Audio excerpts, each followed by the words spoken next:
बीडमध्ये राज ठाकरेंविरोधात झालेलं सुपारी फेको आंदोलन आमच्या पक्षाचं नव्हतं. आमच्या पक्षाचे कार्यकर्ते असतील, मात्र सुपारी फेकण्याची भूमिका पक्षाची नव्हती, अशी माहिती संजय राऊतांनी दिली.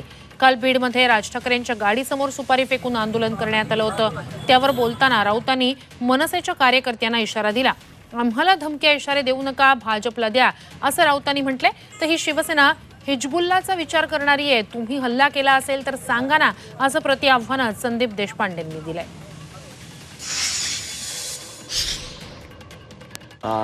मनसेचे प्रमुख राज ठाकरे यांच्या गाडीवर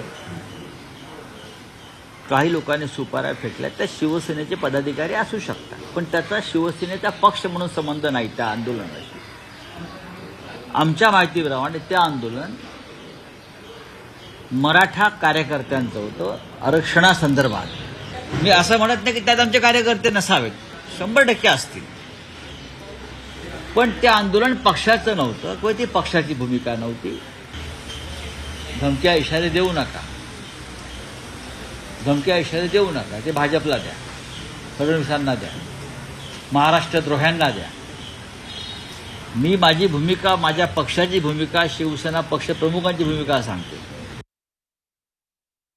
स्वर्गीय हिंदू हृदय सम्राट बाळासाहेब ठाकरे यांची विचार मांडणारी ही उभाटा नाहीच आहे. ही उभाटा कोण आहे? तर ही हिजबुल्लाचे विचार मांडणारी उभाटा आहे. ते हिजबुल्लावाले कसे इस्रायलवर थोडासा हल्ला करतात आणि मग घाबरतात आणि मग म्हणतात की आम्ही नव्हतो, आम्ही केलंच नाही. तशा पद्धतीच्या हिजबुल्लाचा आदर्श हा या उभाटाने घेतलेला आहे आणि संजय राऊत त्यांचे म्होरके आहेत. त्यामुळे हिजबुल्लाचा खूप मोठा प्रभाव या उभाटावर पडलेला आहे. अरे तुम्ही जर केलं आहे तर हिंमत ठेवा ना. एक स्वर्गीय बाळासाहेब ठाकरे होते हिंदू हृदय सम्राट.